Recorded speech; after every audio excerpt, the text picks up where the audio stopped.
Okay, let them in, Deb. We're in. Oh, Hi everybody, I'm sorry for the delay in starting this webinar. We've had a few technical difficulties that may plague us for the rest of the session. So please bear with us as we go through the presentation. So welcome to everybody here who's with us today to this session about the Bachelor of Science. And my name's Deb King. I'm the Director of the Bachelor of Science, and I'm joining you today to help you walk through some of the first steps that you'll take in the Bachelor of Science and getting involved in putting your plan together. So before we start that, just let me say congratulations to all of you. Your VCE achievements are amazing, and that's been shown by the fact that you've been able to come and join us in the Bachelor of Science, and of course especially in such a difficult and unusual year like 2020, to achieve the results you have is a real credit to you and your perseverance and your diligence. And I can't be happier for you and happier for us that you've decided to join us here in the Bachelor of Science. So welcome. I hope you have a great afternoon starting off with this session, and hopefully you'll get some of your questions answered, and maybe even you'll get some information that you didn't know before. And there'll be other sessions, a question and answer session at the end of this presentation, and other sessions this afternoon on Science Day 1. Before I go any further, I'd like to tell you that I'm coming to you today from Wurundjeri land.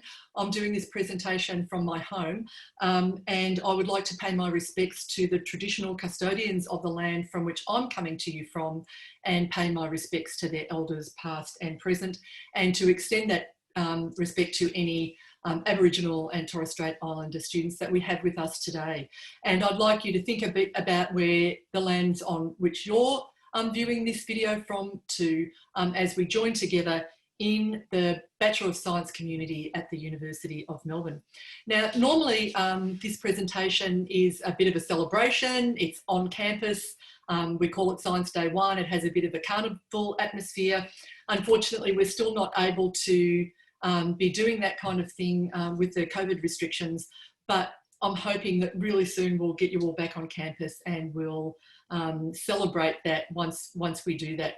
And I think you'll have an opportunity to do that in orientation week. So this presentation really is just to enable you to think about the first steps in the Bachelor of Science and help make your transition into the program from school as easy as it can possibly be. And I understand that sometimes these things are very daunting. You've been at school with a bunch of people that you've known for a really long time. All your teachers know you. You feel really comfortable there, and you've come to a completely different place, and you'll be with a new group of students, and that can be rather daunting. So hopefully this is going to help you feel a little bit more comfortable, and to understand that if you're feeling a little bit nervous and anxious about joining the community and starting on this next part of your education, then most of the people who are on this call will also be feeling the same way. So if we were on campus, we'd be able to wander around and see a few of these things. Obviously, we can't do that right now. So here's an aerial view of the University of Melbourne campus. Now, some of you will be in Melbourne and you'll be very familiar with the campus. Others of you will be interstate or overseas potentially, and may have only been here once or maybe never before at all. So if this is an aerial shot of the city of Melbourne and the university that sits right at the northern edge of the University of Melbourne, and this is what it's going to look like when you eventually get to be on campus with us. So in this ring is the north end of the campus on towards the Melbourne Cemetery, and in this this shape that we have on the screen is the colleges. So a lot of students are resident in the colleges at the University of Melbourne. Some of them are quite new, some of them are very old, like the University of Melbourne. They're quite beautiful buildings, and the grounds around them are really gorgeous. So that's where the colleges sit. And you can see that there are some sports fields there too, and they're really well used by people in the colleges. This figure starts sort of at the central university science area, and if you go straight across to Swanson Street where the tram is, that tram, which is right at the side of the campus, will take you right downtown to Flinders Street Station, and it takes about 5 or 10 minutes to get down there, depending on the speed of the tram. But you can see it's very conveniently located to the centre of the city of Melbourne. On the other side of the campus, there's another tram that goes right down Elizabeth Street through the medical precinct. So the campus is really well served by public transport to the centre of the city. Right about there is a construction zone right at the moment. It's not showing up very well on this picture, but we are building a new underground rail tunnel, and that won't be finished this year, but I'm not exactly sure when the finishing date of that is. But once that's finished, then that will give students even more access to different suburbs and the city loop and all of that. So it will make access to the University of Melbourne even better than it is right now. On the corner of Grattan Street and Swanson Street, there's a place called Stop 1, so called because it's near Tram Stop 1. And Stop 1 is the place where students go for all the general university services and inquiries that they need. So if you need to have a course planning interview, or you need to ask questions or pay fees or get photos taken for your student card, that's all controlled by Stop 1, and that's right on the corner near that circle. If you're interested in going out for lunch or dinner, you're living on campus or you're working late, Lygon Street's a couple of blocks over, and most people know about Lygon Street in Melbourne. If you don't know about Lygon Street, it's a really big restaurant area with lots of cafes and interesting places to eat. So that's just a couple of blocks to the left of my screen off the university campus. So very easy walking from the campus. On the other side of the campus, we have a world-class medical precinct. So that's where the university teaching hospital is, the Royal Melbourne Hospital, the Peter Mac Cancer Clinic, WeHi, all of those areas of Royal Children's Hospital, they're all over, just located off Elizabeth Street, so on the other side of the campus. So as you can see, it's a pretty densely packed campus downtown. It's a beautiful campus. I really miss it. I was back for 2 days this week, and they're the first 2 days I've been back on campus since March, and I realised how much I missed the campus, and I'm really keen for us to get back there, as I'm sure you are too. It's a little bit lonely and quiet at the moment. It's nothing without the students being there, so hopefully we'll all meet in person very shortly on campus. This is the Peter Hall building. I should tell you that, even though I'm the director of the Bachelor of Science now, my home discipline is mathematics. I'm a mathematician, and I've worked in the School of Mathematics and Statistics for many years. I've taught lots of first year students and beyond maths in the school. I still have an office in the Peter Hall building, which is our maths building. That's the outside of it. So that's my background. But the slide here is meant to be a talking point about thinking about your Bachelor of Science and doing it your way. You'll see as we go through the presentation and beyond this afternoon that the degree that you have chosen to enrol in is an incredibly flexible degree, and there are lots of opportunities for you to develop co-curricular skills and do add-ons to your degree.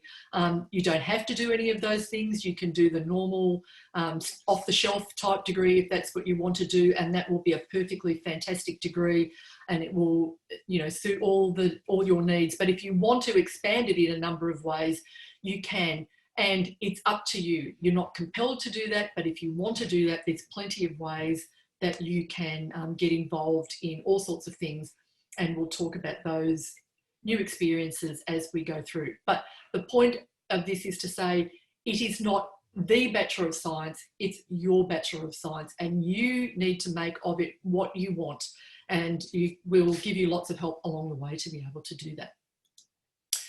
Okay, so this is Science Day 1. We called it Science Day 1, of course, because this is really the beginning of your experience in the Bachelor of Science. It starts today with the decisions that you make, and that will start to shape the way your course goes over the next 3 years or more. I'm going to say 3 years because a standard degree will happen in 3 years. For many, many, many of our students, it takes longer than that, so you're not compelled to finish it in 3 years. Lots of students have different things that they want to do. They have working commitments and so on, so they spread it out. That's perfectly fine. But let's just, for ease of discussion, we'll call it a 3-year degree. So that starts today. So let's think about, oops, I've got a sensitive a sensitive keyboard that's doing that. Sorry about that. So let's start today and think about what you need to be thinking about for the next little while, and then what else you need to do further down the track. So this is really the start of the orientation into the Bachelor of Science. Now, you would have received your results, I think it was last Thursday afternoon when that came out, and I'm sure you were extremely excited. Yay, so were we, so congratulations on that. And you've probably been thinking since that time, and maybe even before when you came to open days, about what sort of things were available in the Bachelor of Science, what sort of things you're interested in doing. And you may have been looking at the online platform where there's some really great resources that can help you plan your course. So they've been available to you from last week, so I hope you've been exploring some of those options, and I'm sure you'll do some more exploring after today. Today's session, Science Day 1, is to start to answer some of the questions that you might have coming off that first part of the exploration that you've done, and to give you some further information. So there's this session right now. It's going to be followed by a student question and answer panel from students who are in the Bachelor of Science. So that's always really popular with students. So I highly recommend that you stick around for that. And then further on, today you'll have an opportunity to do a science expo. So the subject expo, where different people from different subjects will be online, and you'll be able to get some specific questions about a math subject or a biology subject or whatever. So I'm not going to answer those specific questions for you today. And then after today, you'll come back to us in orientation week, and hopefully that will be on campus. There will be some activities on campus. You'll be able to get to meet your peer mentors, and we'll talk a little bit about that later, and you'll be able to meet some other students and some of our staff. So that'll be a really fantastic carnival atmosphere for you to come in to, and I think there'll be some things online as well. Okay, so that's the roadmap. So really what we're trying to do is to orient you and to get you to orient yourself into the program. So this is really the get, set, go, and by the time semester 1 starts, you'll be up and running, and you'll feel really comfortable right from day 1, and you won't be trying to find out how things work still once all the classes have started. So hopefully we can get you settled and organised before that happens. So in January, and this is where we are now, really what you need to be thinking about is what subjects you want to start off with, and that we'll talk a little bit more about that as we go on. Once you've decided which first year subjects you're interested in, then you'll enrol in those subjects and register for your classes. You don't have to register for all your classes right now, and you certainly don't have to register for your classes for the whole year. You don't even have to enrol in all of your classes for the whole year. But if you do, that will help us plan, because we'll know how many students we have in particular subjects. And certainly if you enrol early, and you'll be able to enrol in tutorial, so you'll get first pick of those classes as well. If you're a bit nervous about enrolling in something and you think, oh, I'm not quite sure if I want to do that subject now, or if I want to do that subject in second semester, don't worry, you can change your enrolment later if you change your mind without penalty. So you're not locked into anything today or even up till the start of semester by enrolling. So generally you get to the end of week 2 in a given semester to change your mind about the enrolment in classes. So you're not locked in, but you can start planning well and thinking more once you're enrolled in the classes. So I strongly recommend that you do enrol, and remember that you can change your mind if you need to. Okay, so that's what we're doing today. In February, as I said, you'll come in for orientation week, and then in semester 1, you'll get going with your courses. Now, in orientation week, I should remind you that there'll be the commencement ceremonies will be in orientation week. We held those on campus last year. We're not able to do that this year, unfortunately, but there's going to be a commencement ceremony for you online. And there are other orientation activities going on during that week. So for example, on Wednesday, the 24th of February, there'll be on-campus events. And if you come in on campus, you'll be able to sign up for a guided tour of the campus, where our student ambassadors will take you around the campus and show you what it looks like. And you'll be able to meet in person your peer mentors, and we'll talk about that a bit later. In person, there'll be a lunch on South Lawn, so you'll be able to meet some more students and your peer mentors in person if you would like to do that. There will be an online version of these things as well, so don't feel compelled to come to campus if you're not comfortable in doing so yet, or if you're unable to come to campus because you're interstate or overseas, we will have activities for you too, so don't worry about that. So just letting you know what's ahead. Okay, so before we get into the course planning proper, I just wanted to quickly talk about the university. The university is a much bigger place than a school. So when you're in a school, you know generally by the time, especially by the time you get to year 12, you know who to go to in the office if you need help. You often have a homeroom teacher, you have other students and other classroom teachers to ask. So you sort of know the way the institution works. The university is a very, very big place. It has a lot of staff, a lot of programs and a lot of students. So one person at the university can't be in charge of everything or know everything. So it's important to have some idea of what the difference is between general services that the university offers to all of the students across the university and things that are specific to the Faculty of Science or to the Bachelor of Science. So this slide is really to help you think about that. So in terms of the Faculty of Science, if you want to know something about a particular subject, let's say maths because I'm from maths, then it would be perfectly reasonable to go to an academic to ask them about that particular subject. Someone from a general course planning team may be able to talk to you about the structure, but they won't be able to give you the nitty-gritty details about what that maths subject is about or what the biology subject is about. So for those specific things about the subjects, you should go to the academics in the particular school.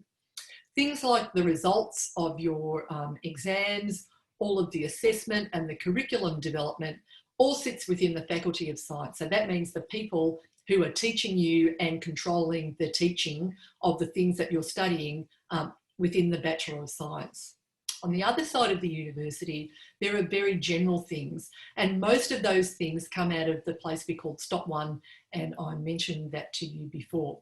So Stop 1 is a student services hub, and they'll be able to do all sorts of things for you. So for example, if you're interested in going on overseas exchange, obviously that's probably not on the cards for this year, but hopefully we'll be able to start talking about that again next year.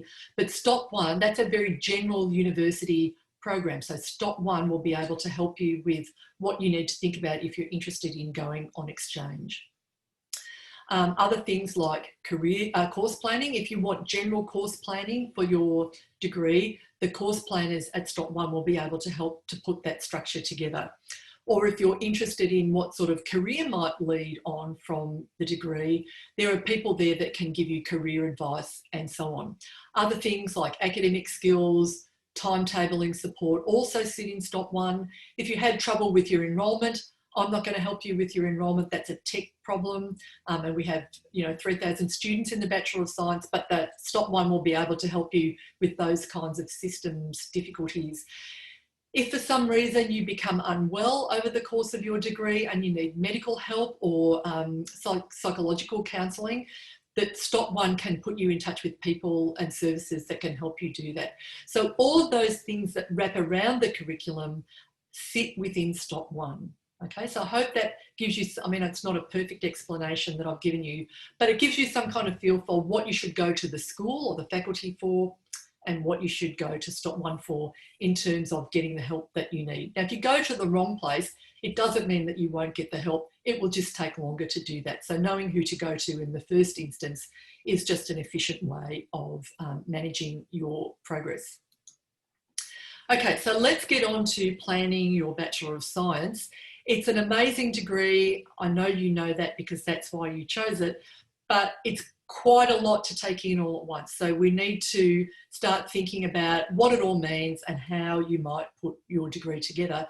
Because what we want is for you at the end of your degree, when you graduate, to say, that was exactly what I wanted to do. I took advantage of everything I needed to. I had all the experiences that I wanted to have. That would be the best outcome rather than, didn't know about that when I was doing the degree, or I missed out on doing something else during the degree and I'm sorry for that. So we want to make sure that you don't miss out on any of the things that you want to do. Okay, so here's my slide about your academic journey. Actually, it's not my slide. It's Casey's slide, and Casey's sitting in the background, who's been fantastic at helping putting these presentations together. And I'm sure you'll meet Casey either later on in this presentation or sometime during orientation. So she's one of our key student life team who puts together the student experience for you. There she is. She's shown herself and she's waving. Thanks, Case. So here's a journey. Everybody's journey in the Bachelor of Science is windy. It's generally not a straight line from point A to point B. There's all sorts of diversions and changes of mind along the road and picking up things that you didn't know existed at the beginning.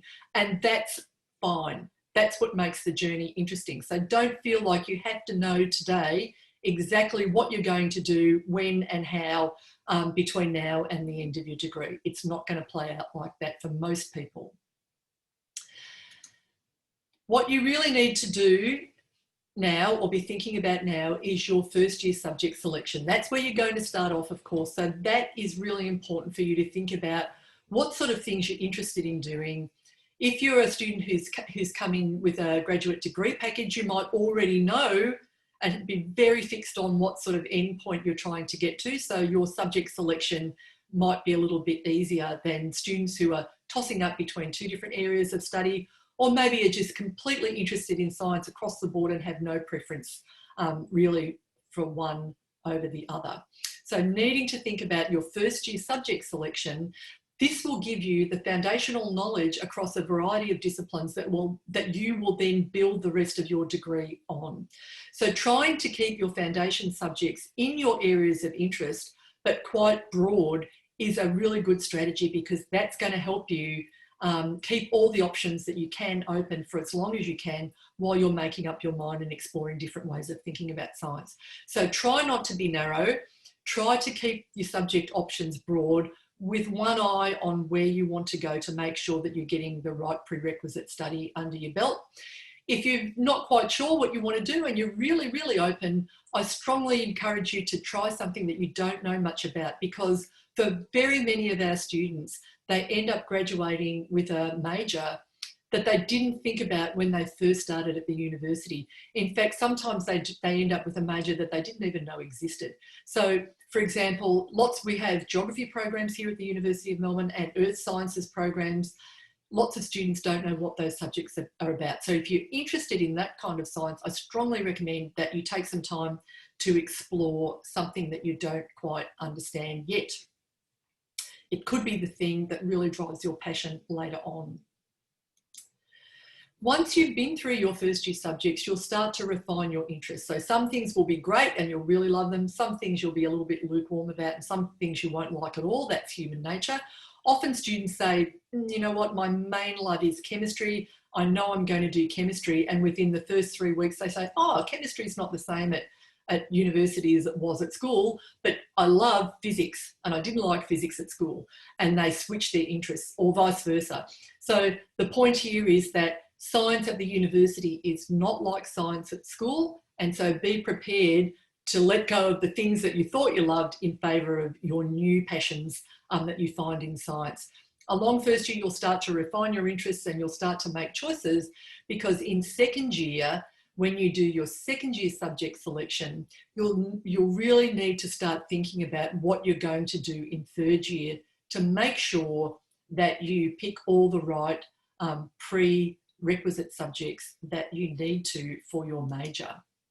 So during your second year, so you're narrowing the subject range down a little bit. Hopefully you've still got at least 2 options open till the end of second year. Some students can keep 3 majors open depending on how closely linked they are. But over second year, you'll confirm in your mind what your major area of study is going to be.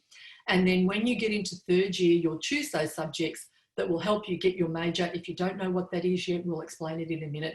So you'll do your level 3 subjects, you'll complete your major, you'll consolidate your knowledge in one specific discipline area, and you'll have some complementary subjects along the way, but you will develop this really deep expertise in one particular area of study, which we call your major.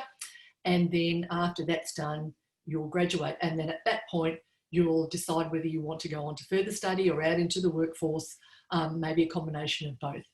But that's sort of the academic journey that you'll need to be on. And let's talk then about a little bit more in detail about what that all looks like.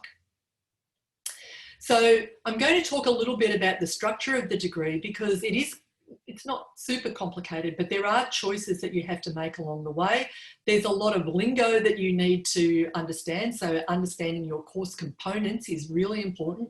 If you understand what they are at the beginning, then you won't make errors along the way.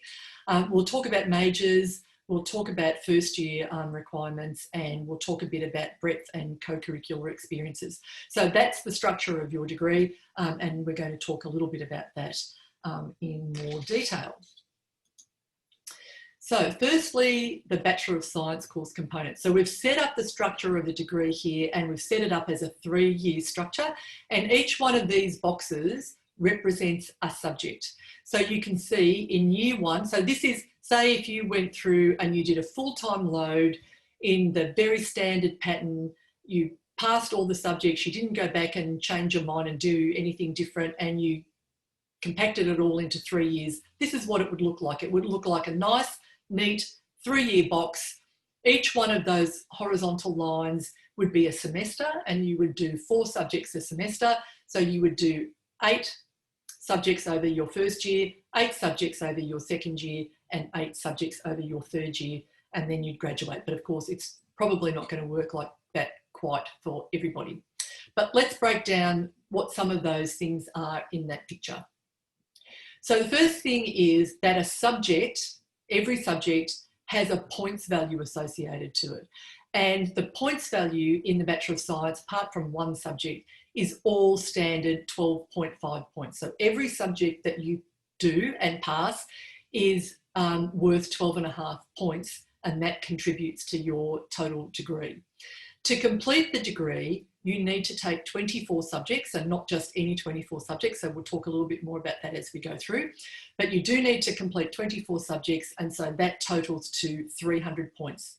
So the Bachelor of Science is a 300-point degree that consists of 24 subjects.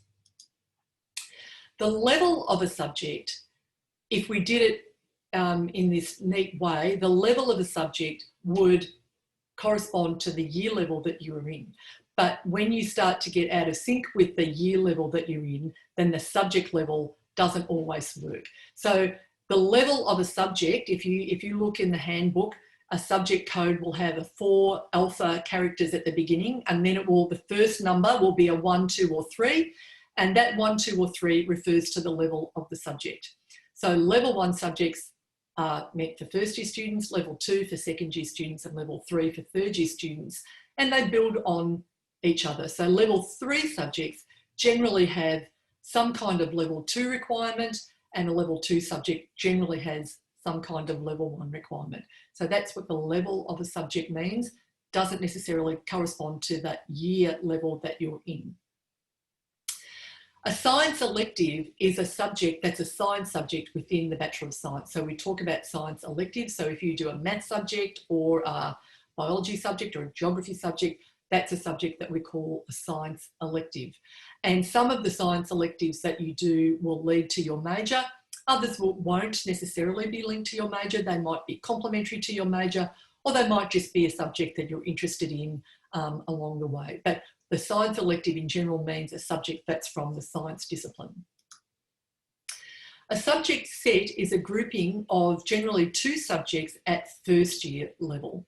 So what we do with subject sets, and there are 9 of them, we try and break the subjects into these sets to help students choose the subjects that they do and get the foundational knowledge that they need for their prerequisites in second and third year.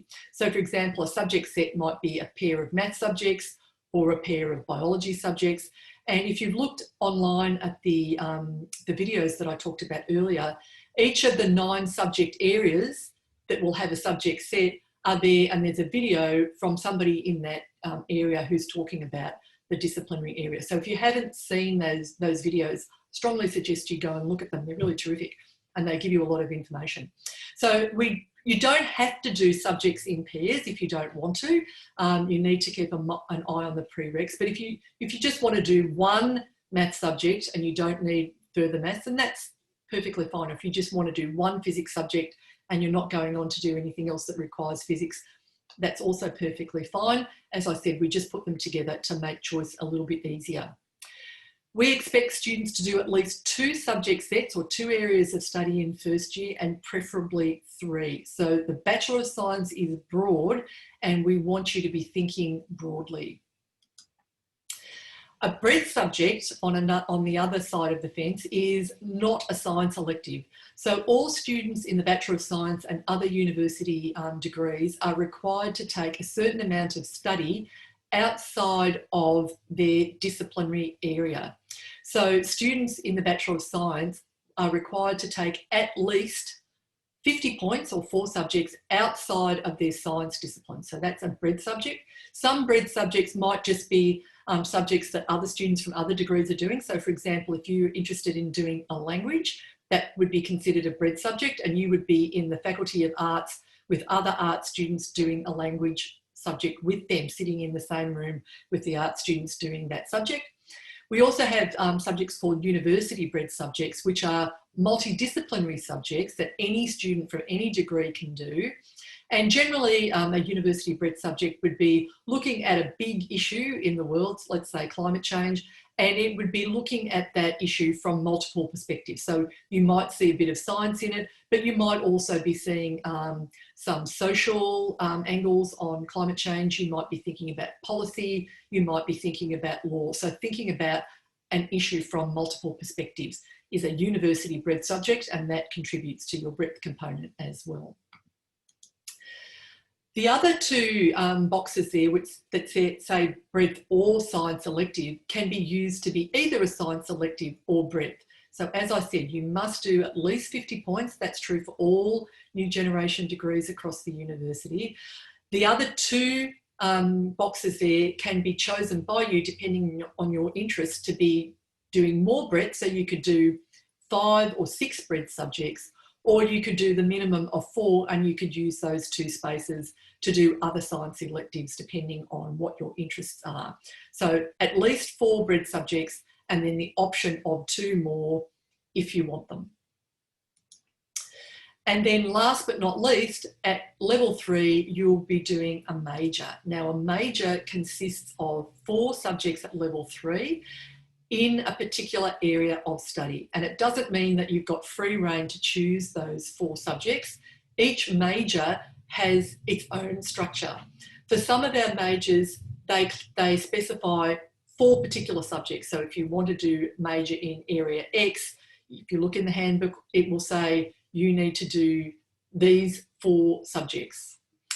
Other majors, and I haven't got an example off the top of my head, maybe maths is one of them, will have a compulsory, 1 or 2 compulsory subjects that you must do, and then the other 2 or 3 subjects, or 1 subject, whatever the case may be, you're allowed to choose from a list of electives that they give you. So some majors are very structured, these 4 subjects and these 4 subjects only.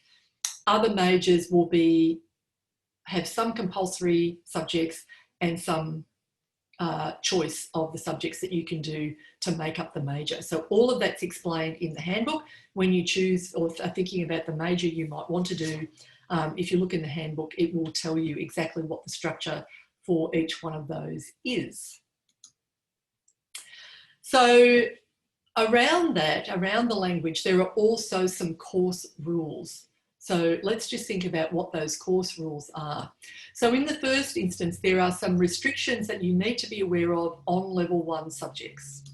So the first restriction is you can take a maximum of 10 level 1 subjects. And when I say level 1 subjects, that can be either science or breadth subjects.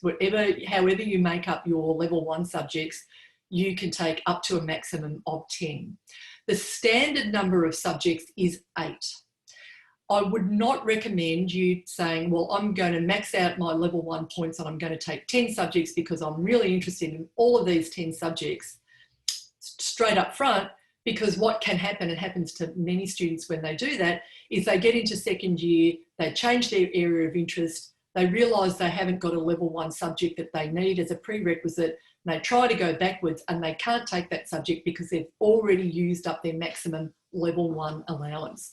So really what we're thinking about as level 1 subject is you take 8 subjects, 6 of those are science electives, 2 can be breadth subjects, and you keep the other 2 level 1s up your sleeve in case further down the track you change your mind and you need to pick up a different level 1 subject. So that would be my strong advice. You can take a maximum of 3 subjects or 37.5 points of level 1 subjects in any single discipline. So if your passion is physics and you think you can come in and just do all physics in first year, I'm afraid the answer is that you can't do that. So in any discipline area, regardless of what it is, you can do at most 3 subjects. As I said, we try to keep your study quite broad in first year, and most majors will require you to have studied more than one area of science in your first year. So at most 3 subjects in a given area. We hope that you do up to 3 different disciplines in your first year though.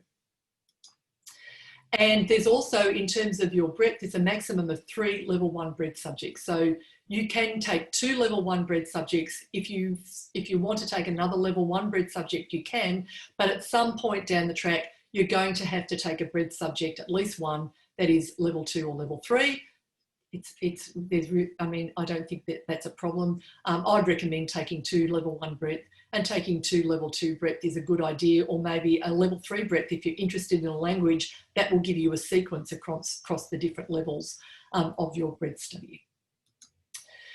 There's also a course progression rule. So what the course progression rule means is that students have to complete 50 points of study or 4 subjects at any given level before they can take subjects at the next level.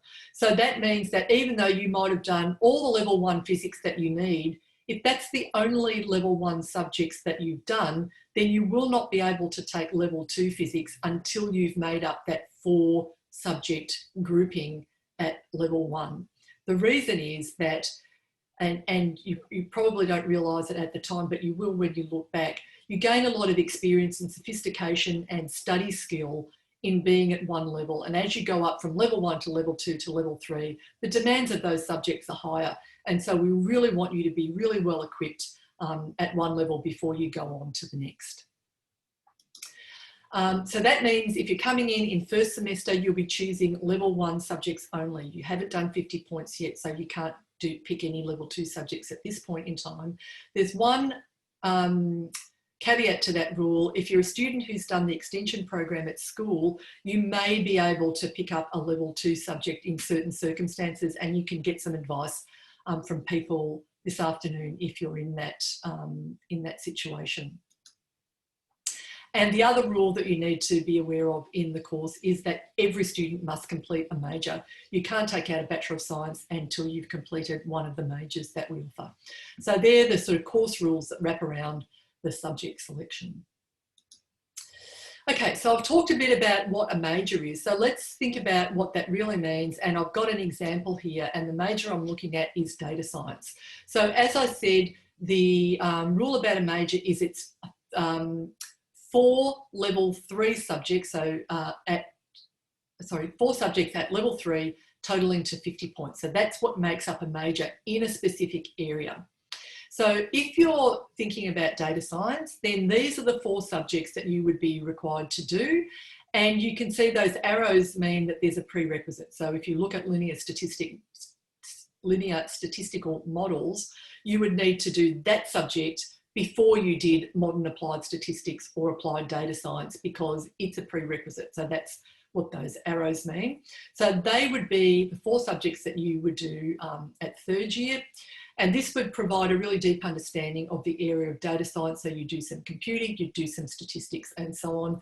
And it would give you all the skills that you need to have if you're going to work out in the industry as a data scientist. Okay, so that's what you need to do when you get to 3rd year. But of course, you're not in 3rd year and these subjects don't exist in isolation. So you're going to have to do some 2nd year study. And these 3 subjects are the prerequisites for the 3rd year subjects. So you would need to do these 3 subjects, and you can see again the prerequisite sequence indicated by the arrows. They in turn have first year prerequisites. So you can see how this builds from level 1, the first year subjects, to level 2 to level 3. And in the boxes, they're the subject set. So in the red box, those 2 subjects are the subject set for mathematics. And in the green box, that's the subject set for computing. So to do a major in data science, if that's what you're interested in, you would need to make sure you did those 2 subject sets in year 1. And then you would go on to your second and third year subjects. So that's what a major looks like. So sometimes you need to think about, that's why I said keep your eye on the major. If you've got a particular area in mind, then you will need to know what the first year subjects are so that you can make sure that you've covered off all of the requirements before you get to the major. If you make a mistake or think, actually, I don't want to do data science anymore, I want to do something else, biology, and I haven't done first year biology, if you've still got your level 1 subjects up your sleeve, you can go back and do your level 1 biology. If you've maxed out level 1, then you can't get to the biology major. So be careful in your selection. Okay, so majors. We talked about the major of data science, but in the Bachelor of Science, we have 42 majors, and they're clicking up on the screen for you right now. So you can see as they're coming up on the screen, we have the pure science type majors, for example, mathematics and physics and chemistry and all of the things that you know and love about science. We also have all of the health sciences pathways in the Bachelor of Science, the same health sciences pathways that are in biomed. So thinking about human structure and function, or pharmacology, or pathology, microbiology, all of those majors are in the Bachelor of Science. And if you choose to go down that pathway, you will be sitting in lots of classes with the students from the Bachelor of Biomedicine too. We also have animal health and agricultural sciences pathways from the Faculty of Vet and Ag Sciences. So human nutrition, veterinary science, animal health and disease, all of those majors exist. And also all of the engineering majors as well. So their undergraduate pathway to engineering is through the Bachelor of Science and some through the Bachelor of Design, but the engineering pathways in the Bachelor of Science are all included. So whether you're interested in chemical systems, or whether you're interested in spatial systems or electronic engineering, they're all involved, and the IT pathways as well in the Bachelor of Science. So as I said, I can't remember all the details, but all of these majors have their own structure. They're all listed in the handbook in the Bachelor of Science. So you just need to click on the link. It will take you to the structure, and you'll see what's required for each one. So planning your degree. So I know that's a lot of information, but there's lots of help available to you to make all the really good decisions, and further sessions today as well. So planning your degree, as I said, it's a bit of a windy path. Some of you will already know exactly what you want to do. In some sense, that's easier because you'll be able to think about what the major is, and you can work backwards planning your degree to make sure you've covered off on all the things that you need to do. If you're not quite sure, or if you've got more than one major that you're interested in, start at first year and then try to build, keeping a diverse range of subjects open, and you can get lots of help from the course planning team at Stock One to help you do that.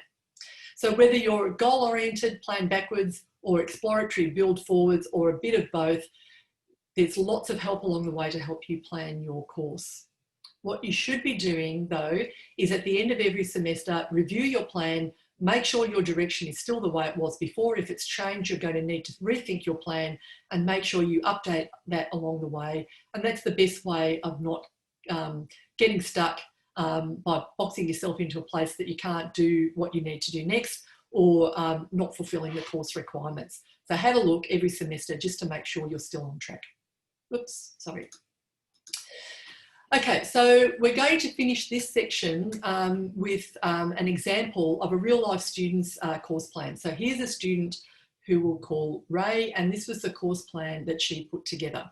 So Ray was interested right from the beginning in doing a Doctor of Dental Surgery. So when she was putting her course plan together, she found out what the compulsory subjects were for getting into the Doctor of Dental Surgery, and she put them down on her course plan. And you can see that they're all level 2 subjects, even though she chose to do one of her level 2 subjects in year 3. And that will be obvious in a minute why she did that. But you can see that she's penciled those things in because they're the fixtures in the degree that she needs to cover off with. Of course, each of those subjects will have a prerequisite requirement, and that means a subject that you need to do to be able to go on to the next level. So for these 3 subjects, the prerequisites involved were the subject set that was called the biology pair up the top. So she could do those, but she also needed to do the chemistry pair. Now you can see that there are 3 chemistry subjects there instead of 2. And what that means is that Ray didn't do chemistry in year 12. And so she needed to start with fundamentals of chemistry, which is like a year 12 replacement subject. And then she could go on to do the 2 chemistry subjects that she needed to do as prerequisites. And she needed to spread that 3rd chemistry subject into the summer semester, which is certainly a good thing to do if the subject's available in summer. So you can see, starting with these fixtures of the subjects she needed to do, she started to fill in the requirements around it. To fill out first year, she decided that she was really interested in learning Japanese, so she picked 2 bread subjects in Japanese. And she also was interested in geography. She'd done that at school, so she decided to do 2 geography subjects at first year. So her first year looks pretty good now, and now she needs to fill in the plan around that. So she decided to major in geography. So she's got her major there are the blue boxes, and she needed to do some second year geography as well. And so you can see now that the plan has started to be filled in. She also decided to continue with her Japanese. So she's got her Japanese bread subjects there. She did some more health sciences subjects to complement her interest in dental surgery and fill out her 3rd year. And then she also did a uni-bred subject that combined her interest in geography with her interest in health sciences and thought about things like global health, security and sustainability. So you can see how filling out a plan starts with some fixed points and then you fill it in around it depending on what you need to do to get to a major, what your interests are, and how much space you've got left. And so I've just talked through this slide a little bit. So here she's got 3, a geography pair, a biology pair, and the chemistry pair, as well as her Japanese. So a really diverse first range, and that's the biology subject set. If she'd done this first year and then decided, actually, I've changed my plan, I don't want to do dental surgery anymore or geography, I want to go on and do something that leads on from biology, all of these majors from our list would have been open using the biology subject set. So the biology subject set would lead on to a number of different majors. Some of those majors may have required other information as well. Okay, so I hope that gives you an understanding of how to put a course plan together. I know there's lots of information in there, but there's more information online if you didn't take all of that in. You can go to Plan Your BSc Getting Started page, that will give you some more information. You can go to Course Planning Advice by booking a meeting with Stop 1, and all of this information will be available on the web, and those people will help you answer some specific questions that you might have. Of course, the handbook is your friend, so don't forget to go into the University of Melbourne handbook. There's lots of information in there as well. Okay, so that's the curriculum, but wrapped around that, all of that really hard decision making that you're going to have to do, there's lots of advice and support for you along the way. So I just want to talk you through some academic advising issues as well. So first year students, and this will happen when you get to orientation, all of our first year students are allocated to a group that is a peer mentoring group. So students will come into peer mentoring, they'll be allocated in a small group of students with a peer mentor, and that peer mentor will be your guide on the side across your first semester. So that person will be able to help you think about where things are on campus, what's it like to be in a tutorial, how do you study for exam. They're going to be students who are currently in the Bachelor of Science or maybe just finished it and doing graduate study, And they're going to be able to give you all the tips and tricks that you need to be successful and transition into the university in first year. And you'll also have a group of people that you meet up with on a regular basis, the other peers in your group, that will help you to make friends and be connected with the university. Now, I've got a little clip here from a student who was involved in peer mentoring. Unfortunately, this is where we're going to have technical details. Yes, I still have technical details, so I'm going to stop sharing my screen, and I'm hoping that Casey is going to come up and share her screen and show us that video from Calandra. Hi, I'm Calandra and I'm a first year Bachelor of Science student at the University of Melbourne. I found the transition from high school to university quite smooth, which I was really happy about because especially with the peer mentoring program, I feel like there were a lot of people there to support me, especially in those early few weeks of university where you're still really lost and new around campus. I feel like the best advice I received from the peer mentoring program was just to be yourself and most importantly to ask questions, because there are so many people around that are willing to help. It's just a matter of actually putting in that effort to find them and to ask those questions. Okay, so you can see that the peer mentoring was a really good thing for our students to do. I'm going to try and share my screen with you again. I'm sorry for this technical issue. Our embedded videos just didn't work in the presentation today, so we've had to link out. So that was Calandra. So that's peer mentoring, and your peer mentor will stay with you over first semester. Once you get into second semester, you'll have some kind of idea of what you're interested in doing, and you'll be then allocated to an academic advisor. Now, students will be allocated to academic advisors in groups of 10 students, and you'll meet with your academic advisor in second semester in a group of 5 students. And that academic advisor will stay with you through your second semester in first year, all the way till the end of your degree.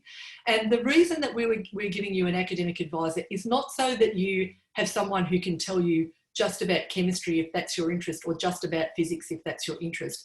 But your academic advisor is going to talk to you about what it's like to be a scientist in a particular area, what the advantages are of going on exchange, or all the other things that happen in the Bachelor of Science. They'll be able to give you some broad advice about how to make the most of your degree. And they're also the person who will get to know you. So if you've got a concern during your degree, or you're unwell, or you're not sure about something, that's someone that you can go and confide in and talk to as you go through your degree. So the academic advisor is going to be really important for you as a person who advises you, not quite like your parent, but an academic version of someone who's a bit older and wiser, who can give you some really good advice, because they've probably been through all of this too. So I'm going to click out again, and we're going to have another clip that Casey will play for us. Hi, my name's Hassini. I'm currently in my second year of the Bachelor of Science, and I'm planning to major in microbiology. I joined the academic advising program in order to gain more insight into the career I want to pursue and how to pursue it. I also wanted to gain an insight into the life of an academic and what type of things it involves. I found my first academic advising program group meeting to be really welcoming and comforting. It was really nice to talk to someone who had excelled so far in their field and who were really passionate about what they were doing. It was quite inspirational. Thanks, Casey. So I've just looked at the time and I realised that we're running really over with this session. So I'm really sorry about that, but I hope that it's been worth it. We can, Casey, do you want to come on screen for 1 sec? Do you want to, there's Casey. Hello, everyone. Casey, what should we do with the Q&A? Well, we've got a number of questions, a lot of really excellent questions about whether someone can do a double major, whether you can minor in the Bachelor of Science, and those kinds of things. I think actually, Deb, it would be really great perhaps if you could address that question in the first instance, and then we can see how we're going with time to wrap up internships and industry mentoring and the like, if you'd like. We've got 2 minutes. Well, 2 minutes. You better answer the question then, Deb. So the answer to the first question about the double major is we don't have something called a double major in the Bachelor of Science. That does not mean that you can't satisfy the requirements of a double major. So a double major, I know many students think that this is something that, you know, they want to do. It's worthwhile, you know, to have that broad area of study. So you can do the subjects, but you just don't get it written on your testamer. What we do is if students want to get some kind of documentation that says that they've satisfied requirements for an extra major, then we can write them a letter that says that. But officially, there's no such thing as a double major in the Bachelor of Science, and there aren't any minors either. We don't have that kind of structure. It's a very simple structure. It just has that major. That doesn't mean, again, that you can't satisfy the requirements of whatever it means by a minor. Tends to be something that's it's an American sort of idea, and some courses have that, but we have a very simple structure in terms of that just adds a layer of rules and regulations that people have to satisfy, and it's sort of complex enough as it is. So I hope that answers that question. It definitely does for me anyway, but I know a lot about the BSc. So, but the other main question that was coming up is, Deb, can you tell us what's happening with classes for whether they'll be online, on campus, that kind of thing this semester? There seems to be a lot coming through about that. Very, very important. So as everybody knows that this is a movable situation with the pandemic, and so I can tell you what the plan is for us at the moment, and this could change. As we all know, things change very quickly. So the plan is at the moment that we are going to get as many students back on campus as can come for tutorials, for lab work, and for small group teaching. Lectures will be still online for everybody. And so students, and some of those lectures will be interactive. And so just because they're online doesn't mean they're pre-recorded. Some may be pre-recorded, some will be live versions of that. So students can go hook into a live lecture and ask the lecturer questions and all of that as well. But those big lecture groups won't be, for first year, won't be held on campus, but you will be on campus for the other learning and activities that you do. If you're a student that can't get to campus at all, we will replicate those classes online for you, so you won't miss out on them. We call this dual delivery, so there'll be some on-campus activities for those who can come, and for the others there'll be activities that will be online. Once we'll transition as many people back on campus as we can as things change over the semester, and hopefully, fingers crossed, we'll be all back on campus in semester 2. Thank you, Deb. So we have the panel, that is a student panel, which was meant to start at 3 o'clock, and I've asked them to push it back until about 3:05. So anyone who's here right now, please know that the panel isn't going to start without you. So Deb, you have a few more minutes. What I would say is thank you to everyone who submitted a question. What I'm going to do is make sure that Deb and I have a really careful look at them, and we're going to make sure that we send out any responses to those questions in our post-science Day 1 communications, which you will receive tomorrow. Excellent, thanks Casey. And of course, some of the questions you'll be able to ask the panel and in the subject expo too, so you might get some answers there. So I'm sorry for running over. The technical difficulties too made it a little bit tricky. But let's just get back to the presentation so that we can just finish it off. Thanks, Case. So we just talked about academic advising, and as I said, your academic advisor will go right through to the end of your course with you. And that was our, let's see what's happening here. Okay, so once you get into 3rd year though, or even, you know, at the end of 2nd year, your academic advisor might talk to you about an internship. So that might be something that you are interested in doing, and there's certainly lots of opportunities available for you to do internships, including a subject in 3rd year that is called the science internship, where you go out and spend part of your course in industry for that subject. So again, I'm going to have to stop sharing, and Casey's going to play you a video about an internship.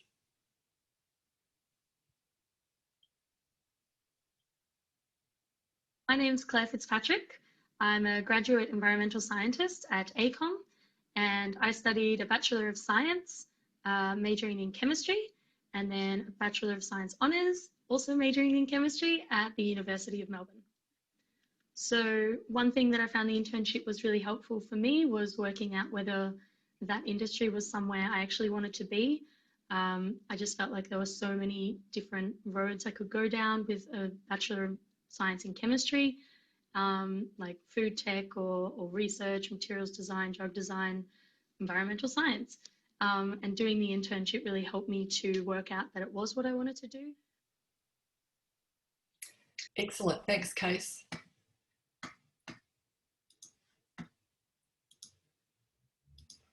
So that was one of our students talking about an internship, and that's a really good opportunity if you're interested in taking an internship up to start thinking about that.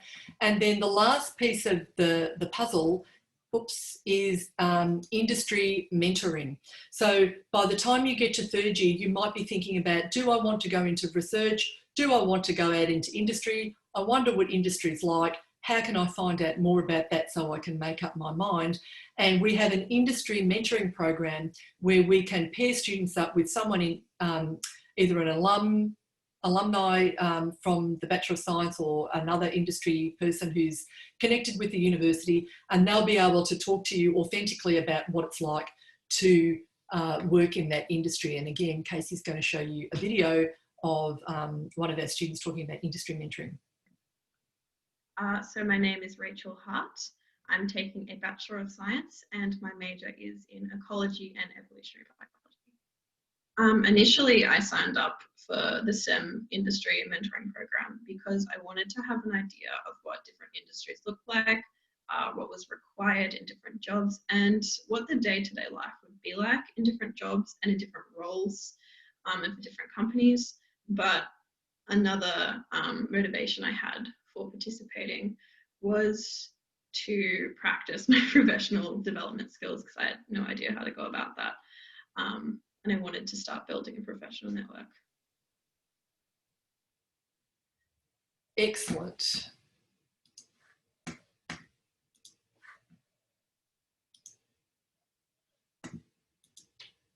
Oh dear. Well, I guess we don't have to continue to share the screen at this point. I'm still having trouble with this. We're not quite sure why this has happened this time. I'm really sorry. So I hope that gives you a really good overview of the Bachelor of Science. I can see all your questions coming in. Some of them are very specific, but Casey and I will go through and we'll put up and get to you some general answers to all those questions. I hope that you found this this webinar informative and has helped you to be more confident in starting to plan your degree. I'm sure we'll see each other really soon. I wish we could see each other today because it's always a really fun thing to be together, but unfortunately we can't do that at this point in time. Thank you. I'm sure that your student panel will help you too. Thanks for joining us, and I hope you really enjoy the beginning of your Bachelor of Science, and we'll see you soon. Thanks, Casey. Thanks all. See you at the student panel. See you, everybody.